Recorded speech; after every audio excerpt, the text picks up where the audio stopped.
Okay, you guys, for another episode of An Addict's Devotion. Today, I know I'm supposed to be talking about substance abuse issues, but one of the things that gives me therapy is gardening. Got my garden well over there planted. Got a makeshift greenhouse right in here. The weather doesn't wait, so I'm trying to get things together.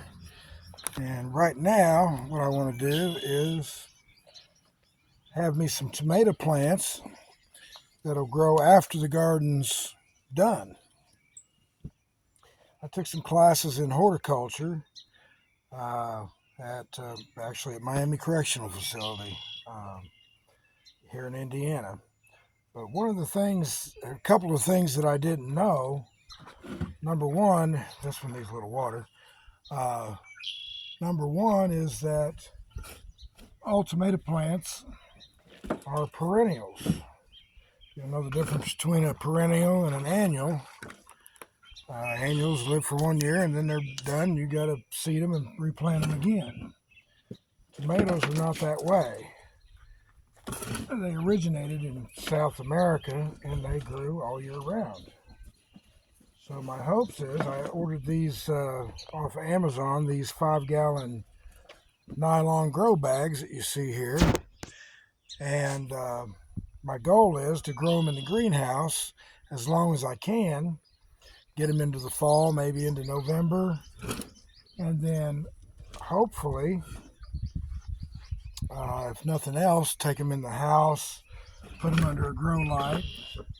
I want to be able to have fresh vegetables all year round, tomatoes, peppers, cold crops.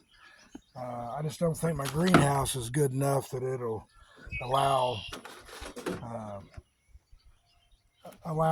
these tomatoes to grow all year round in the greenhouse. It's not. I can buy some time. I can plant them a little bit earlier in the spring and keep them a little bit later in the fall. But if I want them all year round, I'll probably have to move them inside until I can get my greenhouse, together. There's a lot of projects out here, to do. But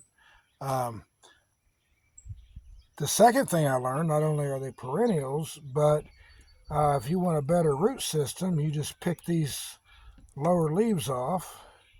You can get all these leaves off here.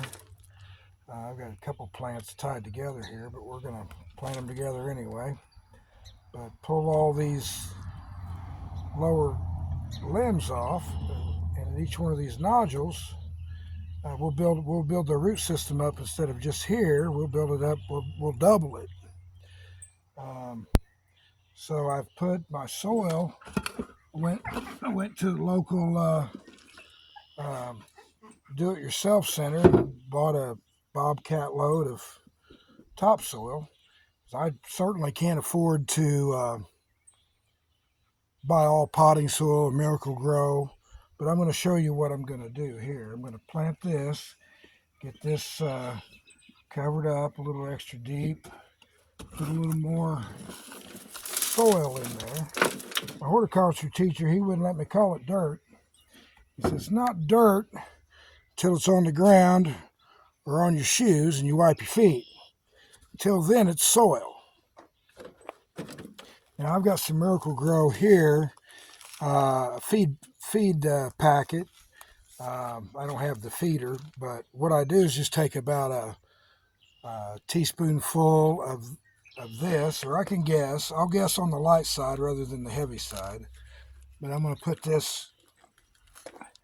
Apparently my bug spray is not working as well as it should. We'll put about a teaspoon worth of this in some warm water. One of the things I've learned to do is not put straight cold water on the plants, because really it can shock them, just like it could shock an individual, put them in shock. So I mix cold and hot water together and get a warm solution. And it looks like this after I've got about a teaspoon of the Miracle-Gro in there. And then I just put it around the plants here. I need to go out and do this in my garden also, because I planted some cucumbers and some other squash and some other things in the garden this week, and they need to get a little water and a little fertilizer on them. For the most part, we've had plenty of rain, so the tomato plants out in the garden, they're doing well. But I'll check back in with you when I've got more to share. Thank you.